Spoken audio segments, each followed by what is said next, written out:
Welcome back to Parks Place Podcast. Pull up and let's talk. The place where I pull back the curtain. And today we're diving into the real world steps of becoming a detective. Whether you're a patrol officer, you're attempting to promote, or a student just curious about criminal investigations, or someone who just loves true crime. This episode will give you the blueprint for what it takes to be an investigator like a pro.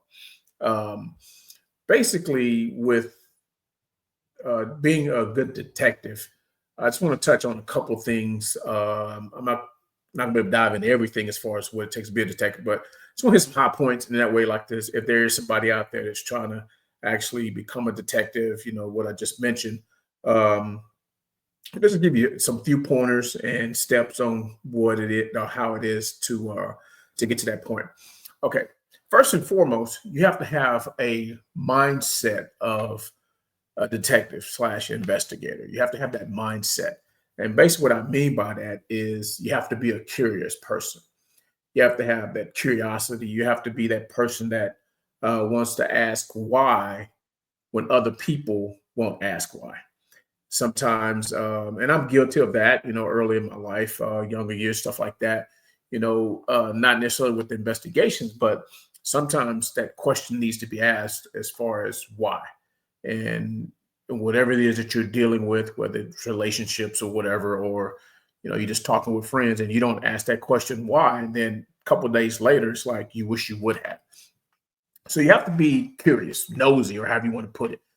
So that's one of the things, the mindset of a good detective. You have to be curious. Also, you have to be patient and persistent. With that, when dealing with investigations, they're not going to just come fast. They're not going to just, hey, as soon as you get the case, you're going to solve it. Now, when you get some cases like that, sure you will. It's going to be far few in between, but you will get some cases that it's just kind of open and shut, for a better lack of words. But you do have to be patient and you do have to be persistent. So with that patience, while you're waiting, you have to be persistent with the case that you're assigned to, going back and talking to people or wherever you're at in the investigation, but you have to be persistent. You just can't let that case just sit on your desk and you do nothing with it. So you have to be persistent when you're waiting and you're building the case. So while you're getting that, you're actually building the case. So that's where the persistency comes in. And then not only that, you have to balance objectivity with empathy. And basically, what I mean by that, when you're balancing objectivity, what objectivity is, I can't even talk today, is based on facts, law, and procedures. And empathy is basically based on emotions, perspective of others, so that's what that kind of consists of. Now, with these two, you have to combine them. You have to combine them as a detective because, I can't sit here and say that, your emotions won't get involved because your emotions are going to get involved with certain cases. And then dealing with perspective of others, that in my mind, that should be natural because dealing with with other detectives that you're working with, you're gonna have to ask them, hey, what do you think? What do you think? Show them what you have, show them the evidence that you have, and get their opinion. So we used to do that a lot, both when I was assigned to robberies and homicide. We did that a lot. We collaborated. So you have to get a new set of eyes on it to look at it. Not that they're going to solve the case for you, but and sometimes they may, depending on what perspective that they're coming from. But you have to be open to listen to, your fellow detectives that you work with.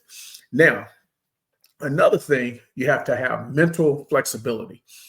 And what I mean by that is the case is going to change. The theory could change as evidence comes in. Well, you may be thinking, hey, it's going this way. And then as new evidence comes in and presents itself or a new witness, you have to be flexible. You can't, for a better lack of words, have those blinders on like a horse and you just, boom, it's one way.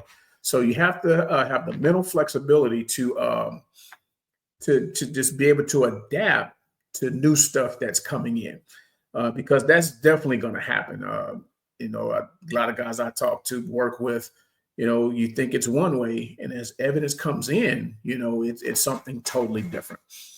Now, what are the foundational skills to be a good detective? And I really have to say that it starts when you are a patrol officer, because when you're a patrol officer, you're out there talking to people. You're going to be the first ones on the scene, and you're going to start interviewing people. You're going to get their name, you're going to get their date of birth, you're going to get their address, you're going to get their phone number, all the contact stuff. You're going to get all of that, and you're going to start building that stuff. So you're not just talking, you may just talk to one person, but it may be something where you're going to talk to multiple people. And as you're doing that, you're building a rapport, and those people are going to start trusting you. And not only that, when you get that information, then you just say, "Hey, detective," if you're not going to be a detective then, but as a patrol officer, that's when it starts, just by gathering the information, the interviewing and interrogation techniques. Now, you're actually doing some interrogation as a patrol officer because you're getting that initial information. And when you become a detective, then you'll hone your skills on the investigative side, whether it's going to be through schools, it's going to be through watching senior detectives, how they interview, and just adding to your repertoire as far as an investigator. Then another thing under the foundational skills after the interview and interrogation techniques, there's going to be crime scene analysis and evidence collection. Now, on the crime scene analysis, I'm going to go back and forth between when I work robberies, business robberies, and homicide. Normally on the crime scene analysis, even when I was in robberies, this is based when I get a call, say, "Hey, you have a robbery or you have a homicide," or whatever the case may be. As soon as I get to that scene, I'm gonna find the patrol officer. I'm gonna find the officer that arrived first. That's gonna be the first person I talk to. I'm gonna walk up to him. I'm gonna walk up to him or her. "Hey, what do you got? Basically, what do you have? Well, what's going on here?" So they're gonna brief me. And so that's why I say, the interview and the interrogation skills starts in patrol. And so I'm going to ask him, "Hey, what do you got?" And so I'm listening to his patrol officer, and, he's going to give me everything that he has, that he knows at the time. And I'm going to listen to him, "Hey, give me a synopsis of what happened. If it's a robbery, hey, give me a synopsis of what happened. If it's a homicide, hey, did anybody say anything when you pulled up? Or, just blurt something out, basically like a rest chest statement. Did someone just blurt something out? What do you have?" So I can know who I need to speak with, who I need to get downtown and interview, and things of that nature. Or I can talk to them out there. And then the third thing under the foundational skills is report writing and case documentation. Basically, in report writing, that starts in patrol as well, because you're in patrol. You're going to do the initial report on anything, not on the investigative side, but you're going to, I'm talking about a report writing for a detective. So your report writing skills starts in patrol. And so as you progress years on the department, you're going to, perfect that. And to a point to where, hey, you're progressively growing in the report writing aspect of it. And then case documentation. Basically with case documentation, you're, and I'll just use homicide for, basically what you're doing is we used investigative notes. Basically, it was a Word document that was an investigative note. And each day that we did something, we would document it on a new investigative note. And there's just certain things you got to fill out at the top. It's nothing long, and then you get into the narrative aspect of it. One day I was at work, and I had to go talk to my friend Derek Cheney, and I was talking to him, and he was just briefing me on a case that he was working, and I kind of started looking through his homicide book, and so I was looking through it, and I'm like, yeah, it's like your investigative note looks different. I was like, how are you doing it? Because I always like to learn from everybody. And he said, "Parker, man, I keep a running investigative note." I said, "Well, what do you mean a running investigative note?" He said, "I don't go back and change or use a new investigative note every time I go out and do something. So the way he does his, he does the header part, and basically what I mean at the top, you have to fill in certain things, and then everything else he'll document it on days. Like today is the 25th of May. Um, let's just say he did something yesterday. So in the type portion, the narrative aspect, he's going to have that date up there and time and this, that, and the other. And then he's going to put in there what he did on that day, or, for that whole day. He's going to put all that there. And then his next entry will be like today, it's May 25th. So, and he just kept it going. He would just change he would add a date to that particular note in the narrative section of it. I say, man, I like that, how you do that. I like that particular style of how he did it. So when he told me that, I started doing running investigative notes, which and it helps the district attorney as well, because now they see this and you're writing basically a chronological thing as far as what you did, versus them having to go, look at the top of the investigative note, look at the heading part of it. Okay, well, it's this date. Well, they have it right there. It's easier to read. So when I saw that, I implemented that into how I did my follow-ups, my case documentation. Now, another thing, under foundational skills, you have to understand warrants and you have to understand the legal thresholds. Now, of course, I didn't start doing warrants until I got to robberies, because that was my first full-time detective position. So, I had to go through the process of learning how to do the warrants, what to put in them, depending on what I'm doing. If I'm searching, if I need to get a car search, a house search, cell phone type stuff. And so learning the warrant side of it. And so, we had, when I work with Dallas, we had a lot of guys had templates as far as warrants that they had already done. And I would just read over them, go over them, and then I would just change it to whatever case I was working. I had to go back and make sure that there was nothing, that was left in the other warrant, that was typed in. And so I had a template to go by. And so that's what I did with the learning how to do the warrants. And then I went to, we went to class or school for learning how to do warrants. And then also the foundational skills, once you become a detective, is you're working with labs, DNA, ballistic, and forensics. Now, when I was in robberies, I really didn't work with labs a lot. It wasn't until I got the homicide that I really started working with the labs, as far as DNA, stuff like that. And it takes time. It's not like you're going to get it, the next day. And so you gain trust and you gain rapport with people that work in the labs and stuff like that. So those are some of the foundational skills of becoming a detective. And then what is the investigative process, a step-by-step process? Like I said, I'm gonna bounce back and forth between robberies and homicides. Also, when I was in robberies, I also did work kidnappings, not only kidnappings, but also aggravated assaults, and not all the time. Basically, if it was connected to the robbery or kidnapping, then I would just keep that aggravated assault or assault case, because we had detectives that worked specifically those. And I told them, I say, hey, I'll keep that as well, because it was my case. So it doesn't make sense to have me doing the robbery side of it, and then another detective has the aggravated assault or assault. So I just kept that. Now, what is the investigative process? Step by step. Every department is different. It may not be the same as how we did it when I was a detective with Dallas. Now, the first thing is going to be like an initial case briefing and a scene walkthrough. Now, on the initial case briefing, that can be basically the way we did it. When I went into work, when I worked robberies, when I went into work, I would get to my desk, and there would be either between one, no more than 3 cases, offenses on my desk, right on my keyboard. And I'd start reading them. Once I get settled in, I'd read them, see what I have. If I had a prisoner, or if I just have offenses that were assigned to me that were business robberies or kidnapping or whatever. So I would read the case, see what I had. see who the complainant is, see who's the reporting person is, if it's a business, and if there are any witnesses to this business robbery.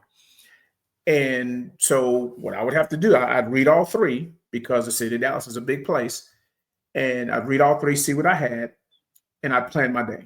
And so, if I need to get out of the office, then I need to strategically say, okay, well, this is here, this is there. So I need to go where. So I don't want to say convenient, but I guess it better like a words, I guess a smart way, plan out where I'm going.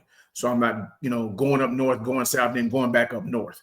So I have to see geographically where these offenses occurred. And it's like, okay, it's going to be smart for me to go here first, here, and then here.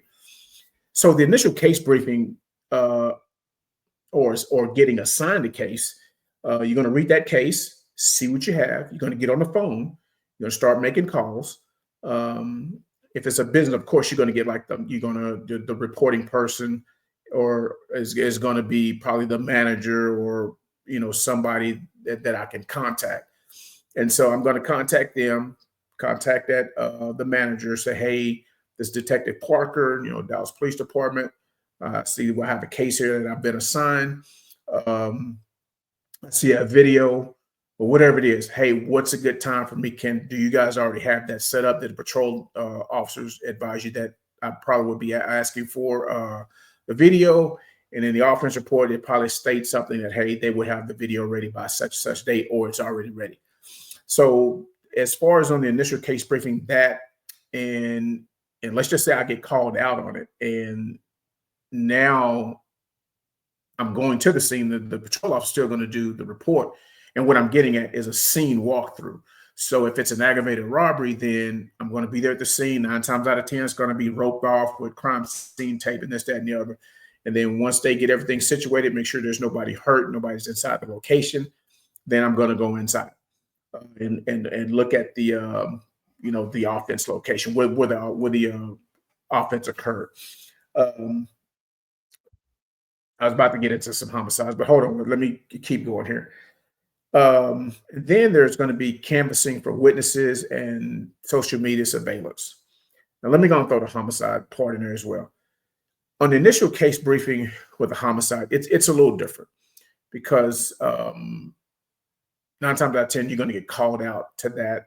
Or if you're sitting in the office and, during the day or whatever, the call's going to come out over radio and say, hey, you have a deceased person at, particular location, you're going to go out to it. So on the initial case briefing, it's going to be the same thing. You go out there, and just like I was saying a few minutes ago, talk to the patrol officer who arrived first at the location, and I'm asking the same thing. Hey, what do you got? What are people saying, or what do we have? So they're going to brief me on what's going on, and I'm going to say, hey, did they transport the body? He's going to say yes or no, or he's going to say, hey, no, the body's inside the house, or if it's outside in the front yard or somewhere where I can see it, I'm already going to know the body's there.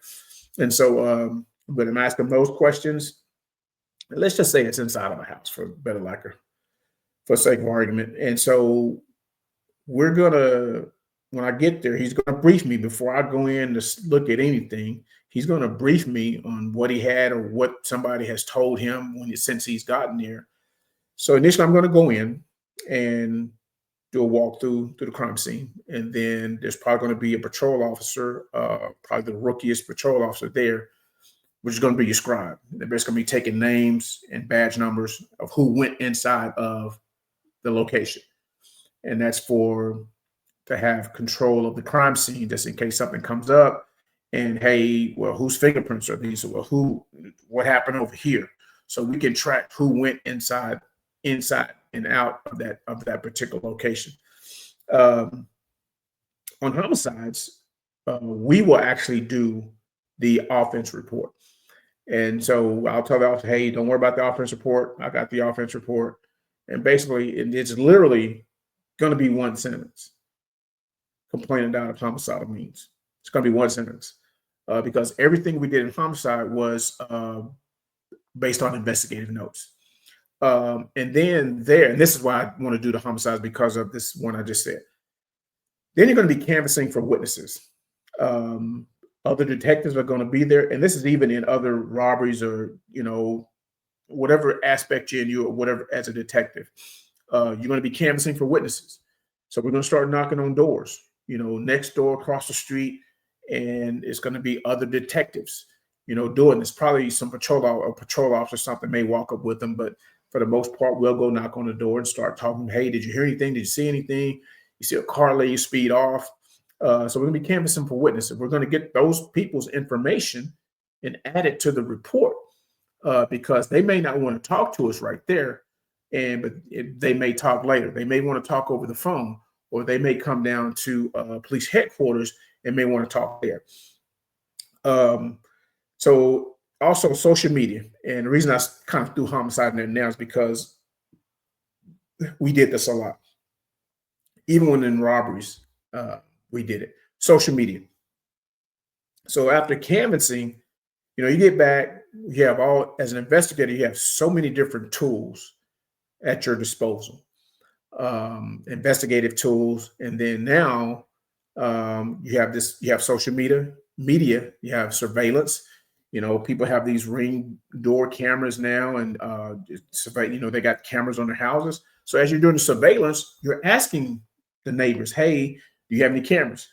Can you look and see? And they don't have to get it to you right then.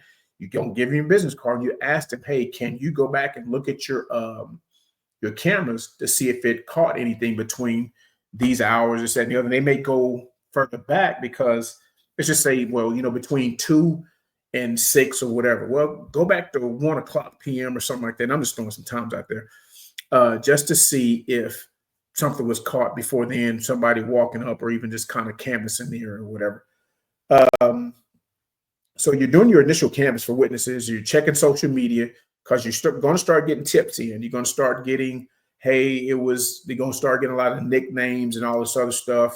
And then you may get a call that same day, hey, such and such name, nickname, this is their Facebook page and all this other good stuff. This is their social media site. You may get an Instagram or TikTok or Facebook. So you're going to start researching on there and looking for this person, looking for pictures. Nowadays they'll post pictures with guns. And so you can start looking for that information. And if you find something, you're going to print that out. You're going to add it to your case file. And so that's what you also need to be doing as well. Now, also in the investigative process, you have follow-up interviews. You're going to have your initial ones, and then you're going to have follow-up interviews. So when you first get the case, the patrol officer is going to ask some stuff. And then as an investigator, you talk to them out there. You may initially get them to come downtown to give you a statement. I don't want to say written statement because now each department is different. I know when I was with Dallas, everything was pretty much video recorded. So we stopped doing the written statements back actually when I was in robberies. So you're going to do all the initial stuff. And then after the canvassing, the witnesses, social media and stuff like that, you're going to do follow-up interviews. You may have to call somebody back that you've already spoken to. So you're going to do follow-up interviews. And with that follow-up interview, you're going to create a timeline. And that's what the investigative note, as far as homicide, that's what those investigative notes, that's what it creates for you. It creates for you a timeline as far as the events that happen. Not only that, it also creates a timeline of what you're doing as a detective. And you notice what I said, keyword was follow-up interviews. And this is what I'm getting at on this. As a detective, you have to go to the people. Some people are not going to want to come to you for fear of, somebody saying, hey, well, they went down and talked to the police. So you have to do everything in your power. If they don't want to come down, you got to go to them. So what are you saying, Parker? What I'm saying is you need to get up off your butt, get in that city car that you have, and go talk to some people. Get out of the office. If they don't want to come to you, just don't brush it off. Oh, they don't want to come down and just don't do anything. That's not how being a detective works. If you're trying to solve this case, and the way I looked at it, and what I told, and I'm just going to go back to and use homicide as an example. When I would get a homicide, this is just me personally, I would tell the family, look, I'm working for you. I'm going to do everything in my power to try to solve this case. So I would keep them updated. If I had to go to the house, I would go to their house. If I had to go to somewhere to meet them, not in front of their house, I would do that because if people know what a police car is, even if it's a smooth car, they're gonna know that's a police car. So that, well, I don't want you coming to my house. That's not a problem. Okay, we can meet over here. I'm gonna meet them. I'm gonna meet them. You don't dismiss it because they don't want to come to your office. You get in the car and you meet them. Some will have you come to their house, and then some, probably some witnesses, and I've ran across people like that. They don't want you coming to their house, especially if they're a witness to something, especially something like a homicide. They don't want you coming to their house. And that's fine. I understand that because they have to live there in that particular area. And so get up, get out, and go talk to them. Most of us in homicide, we had the small recorders. We take them with us and we record the conversation. And then when we get back, we would just do an investigative note. We would listen to the tape and then we would just type it. It's not going to be verbatim, but to give just an overview of what the conversation was. And on the recorder, just download it to a disk, get it to the disk and then put it in our homicide book. Most people, ideally, you want them to come to police headquarters. Don't get me wrong. Ideally, you want them to come there because there you have the tools to get things documented. You have the tools there to have it recorded once you step in the interview room. That's ideal. Everything's not going to be ideal. You have to get up, like I said, you got to get up and get out and go talk to the people, meet them. Also, whether it's business robberies, homicide, or whatever, go get your evidence. When I did business robberies, and I told you guys a few minutes ago, I would ask the business owners, "Hey, is your video available?" And they'd say yes. They say yes or no. The camera's working or not working, and it may take them a couple days to download it or find it and then download it or find the right person to get it done because everybody's not familiar with the system. Sometimes it would have to come from a corporate office, whatever business it is. It would have to come from the corporate office. They don't have access to it. I say, well, hey, do this for me. I will give them my business card, give them my phone number to my desk, give them my city cell phone number. Hey, call me when you get the video, and I'll come pick it up. And so basically, when I was in robberies, what I would do is, you get so many cases a month, or and then of course that's going to go down to weeks.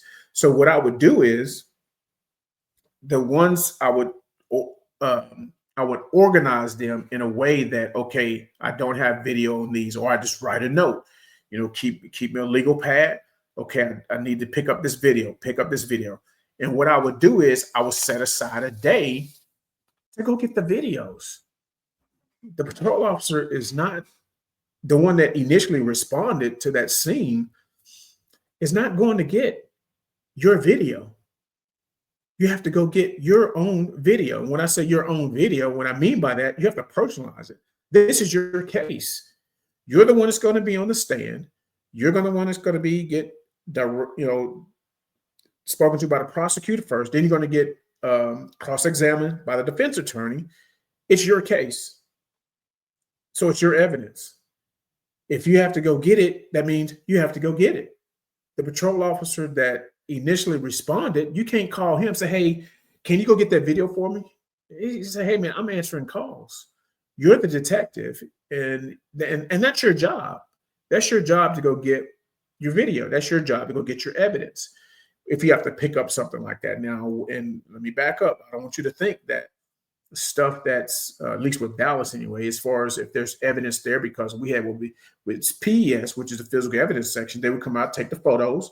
They would collect the evidence. If there's shell casings, guns left at the location, especially in homicide, they would take the pictures, put the little cards out there with the numbers on them, and set it down by the evidence. They would take pictures of it, document it. Then they would retrieve it, put it in paper bags or whatever they need to put it in. They would collect it for us. And so that stuff, yes, I understand that. But if you have to go get a video, let's just say after you get the case, after patrol officers have done what they're supposed to do, did the offense report and all that good stuff, then you get assigned the case. That case is yours. That case is yours. And so you're responsible for going to get your evidence. If you have to, like I say, if you had to go pick up a video or something from the business that was robbed, you have to go get that. And then when you start collecting all of this evidence, let's just say suspect at the location, they dropped the phone or something. So now you're trying to find out who your suspect is. And so now you're linking your suspects through evidence that was collected, cell phone, the cameras that captured the suspect. Hopefully there's a good video of the business or whatever it is, even if it's a homicide. Hopefully, if the next door neighbor had a good, camera, this, that, and the other. So now you have the video, you have the camera, and any records, that's dealing with the case. Okay, so you have to. So now that's how you're going to link the suspect through the evidence. Now, then there's building cases with the prosecutors. You're gonna be communicating with the district attorney's office and whoever the ADA, that's the assistant district attorney, whoever's assigned. When a case gets assigned to a court, those particular ADAs are going to call you. At least with Dallas anyway. And they would come and, especially in homicide, they would come and get our homicide book. They would make their copies. They would, if there were DVDs there, they would burn the DVDs.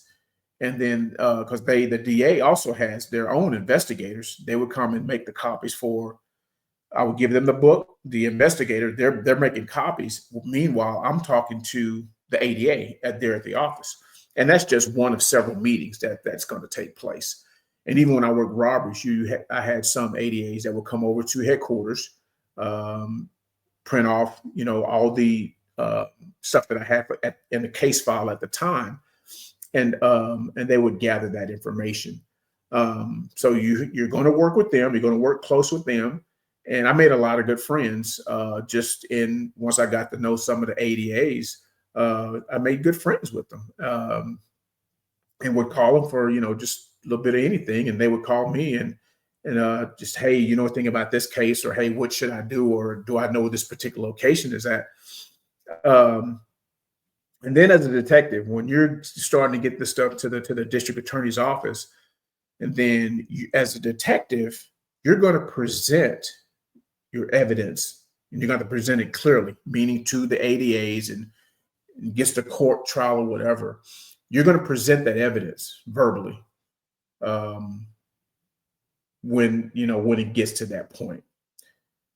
And so I'm gonna back up, and that's why it's important for the detective to get your evidence. That's why it's important for the detective, whatever case you're working, I don't care what it is. That's why it's important for you to go get the evidence. I can't make it any clearer than that, but because the patrol officer is not going to do it. That's not his job. That's not his job there.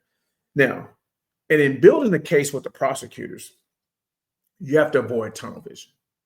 You have to avoid tunnel vision, and the reason being, you have to make sure that this case is going to hold up in court. So you have to go down. Sometimes you got to go down rabbit holes, because when you get cross-examined, that attorney's going to ask, that defense attorney's going to ask, well, did you think about this? Did you just solely start thinking that my client was the one that committed this offense? And so you have to honestly say, because you're going to be under oath, what you did or did not do. So that's the detective responsibility. And that's what I'm really trying to get at. That patrol officer, will the patrol officer get called to court? Sure, he will. Sure, he or she will, for sure. But guess what? That patrol officer is going to but he or she can only testify to what he or she did. Now, when it gets into the case itself, guess who they're going to look at? They're going to look at the lead detective in this. And so this is things you have to think about when you want to become a detective and you want to be a good detective and things of that nature. So that's why it's your responsibility. Sure. Are you going to court? Sure you are. Is that patrol officer going to court? Sure he is. And whoever else may be involved, depending upon what their part was in that particular case. And so you have to know your responsibility as the detective. You can't say, well, the patrol officer was supposed to get that, because I guarantee you this is what's going to happen. You're going to get asked by the defense attorney, well, aren't you the lead detective on the case?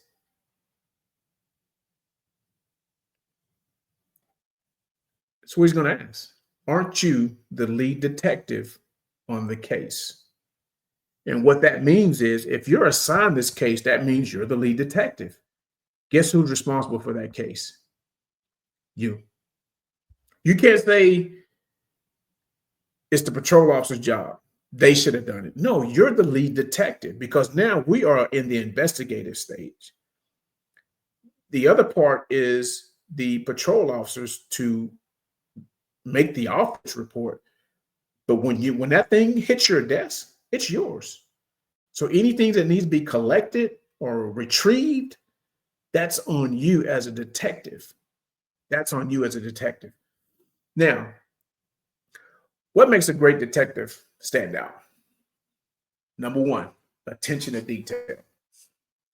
Attention to detail will make you stand out, because, and this is why I say that, because when you get on that stand and they start asking you questions, and don't get me wrong, there's going to be some stuff that you're not going to be able to answer.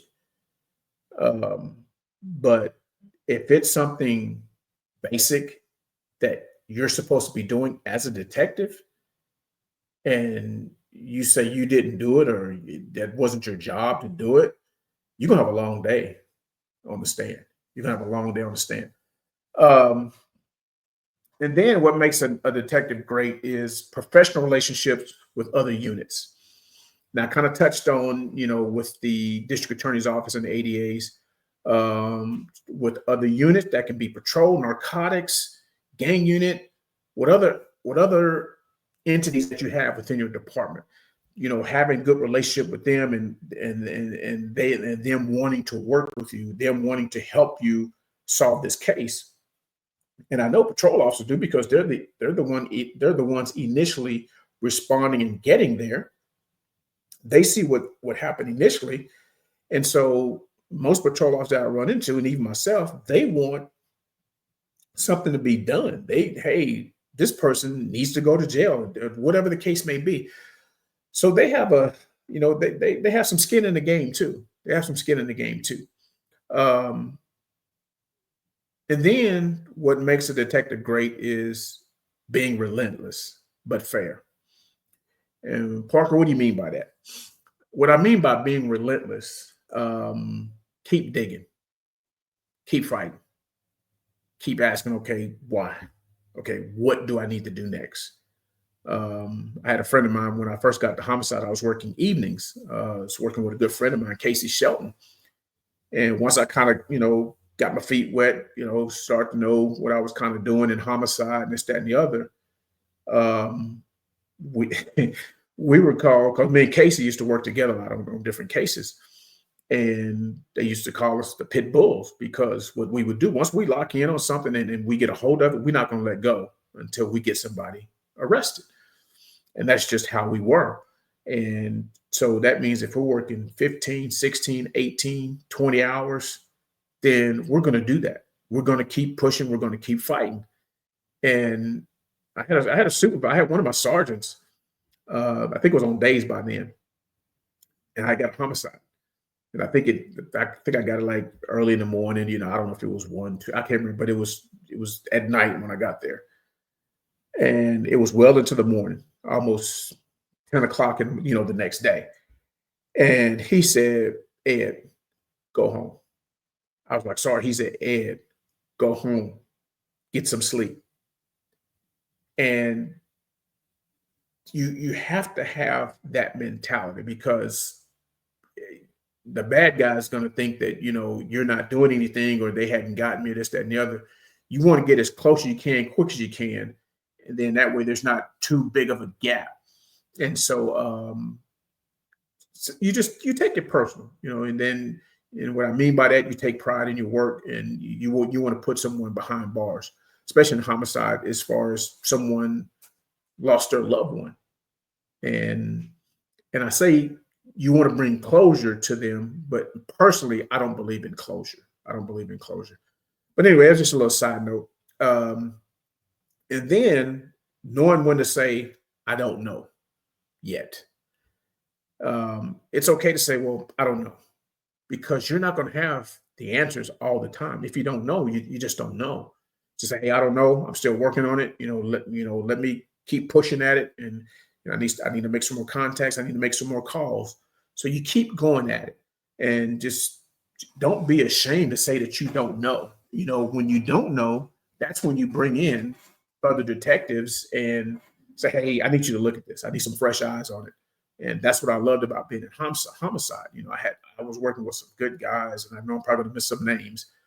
Derek Cheney, Eric Barnes, Chris Walton, then it is just a lot of guys over there that I work with, good supervisors I had over there, especially Calvin Johnson, Cletus Judge. It's just, we was a close-knit group. And so when I didn't know, or I needed some help, like, hey, I need you to look at this, and I let them know, hey, look, this is what I think. This is where I'm going with it. You let me know. And so that's what we would do. What are common pitfalls and how to avoid them? There's a thing called confirmation bias. Basically, what that means is you form to your belief or your opinion. And all the evidence can be there, but you're kind of like disregarding it. So you just form to your own belief and your opinion. And your opinion could be wrong. And there's nothing wrong with that, because whatever you have at the time, at the moment, you may be going off of what some witnesses have informed you. It's like, okay, well, this is what they're saying. Right now you're going with what the witnesses are telling you, because that's all you have right now. But as they tell you that, and then you just form your own opinion, but you keep your own opinion at the forefront, and all this other evidence is coming in, and you're disregarding it, or that's not what it is, and you push it to the side. And somebody say, hey, I think this person over here did it. Whether they say think, and then you don't put that person in the photo lineup, you don't talk to them, and you don't do all the other things to follow up with this other suspect, whether you're getting phone records, trying to find out where the phone was, or getting them in to interview them. Trust me, it's been times where I've interviewed somebody that I thought was my suspect. But when I interviewed them the first or second time, I didn't get anything. And it took other means to finally, get them in, or evidence that proved them to be the person that I was looking for. Now, and then one of the common pitfalls is relying too much on confessions. Are confessions good? Yes. Are they 100%? No. Because somebody can just be saying, hey, yeah, I did it, but maybe a close relative did it, and they try to keep them out of trouble. And I've had cases where, because we don't put everything out in the media. Everything doesn't go out in the media. I was working a case, and I had a guy, or whoever it was, came in and said that they had something to do with it, or they actually committed the homicide. I think it was one or the other. I can't remember which one. Let's just say the guy had been shot. Well, he's saying he stabbed the guy. And, And I know that that's not true. It could have been the reverse. The guy was stabbed. He said he shot him up. And so you you have to be careful, keep your mind open, and like I said, don't rely too much on confession, because then if somebody does confess, then you have to put other stuff with it. That's where the phone records come in. That's where witnesses come in. That's where other evidence comes in. And then if you can connect all of those and just putting that person there, then you might have something. But um, even with the confessions, yeah, they initially they may go to jail if they're saying some stuff that sounds pretty much like your crime scene. Um, but be careful of that and make sure you get who whatever ADAs you're talking to or whatever.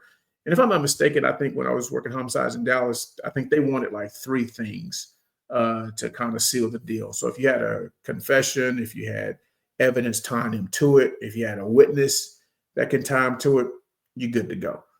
And so it just depends on where you're at, county, whatever you want to call it, state, and how your ADA wants to handle that. If they just want to take a confession, hey, more power to you. Then put them in jail off the confession.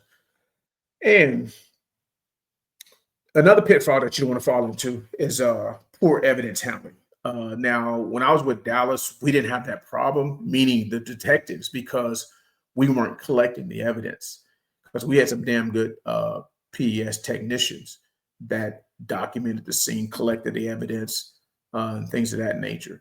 So that, didn't really have a problem on that end because we're not collecting the evidence. Now, on the flip side of that, when it talks about poor evidence handling, when you go into a crime scene, you don't want to be touching everything. You can't touch everything, because now um, your DNA is going to be on something. And that's why that person takes names and badge numbers of who goes into this crime scene. Because if we get, I call it a foreign fingerprint or whatever, DNA, let's just say it's a fingerprint, and we can't identify it, and then it comes up to, let's just say it comes up to a fingerprint comes up to, and I actually had this happen now I think about it, and it comes back to an officer, then at least you can say, okay, well, the officer touched something. It happened to me on one of my cases, one of my homicides. I came into work one morning, and hey, you got a hit on a fingerprint that was collected at the crime scene. I'm like, okay, cool. So I do my thing on the databases. I pulled a picture of the person that the fingerprint came back to, and I don't know what made me look into whatever the case may be. I think it was the picture. I'm like, man, this dude looks familiar. And so I think I made some calls, and then we also can research employees in with name or whatever. And sure enough, that's what I did. I pulled, and it was a cop that was there on the scene. So basically, I think he was in the room and he touched something, and they pulled his fingerprint off of whatever he touched. And so that's why names and badge numbers are taken if you go into the crime scene for whatever reason. If you don't have to, don't go in there.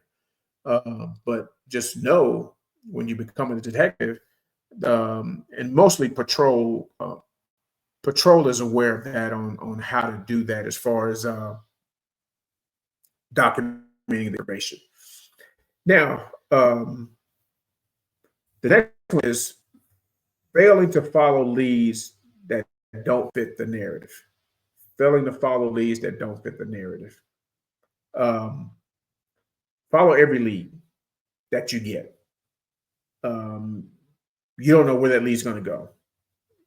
The lead may come in and you'd be like, I'm not going to do that. That doesn't sound right. It doesn't fit what I have.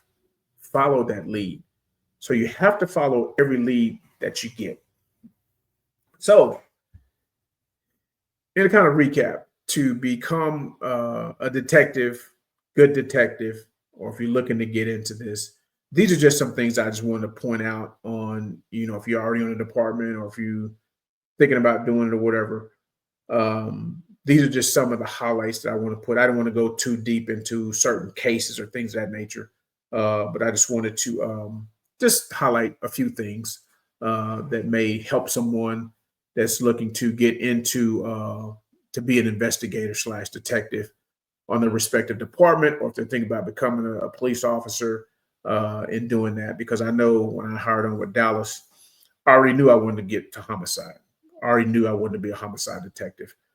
So at some point in my career, I made the effort, got the education for it, the training, I should say, got the training for it.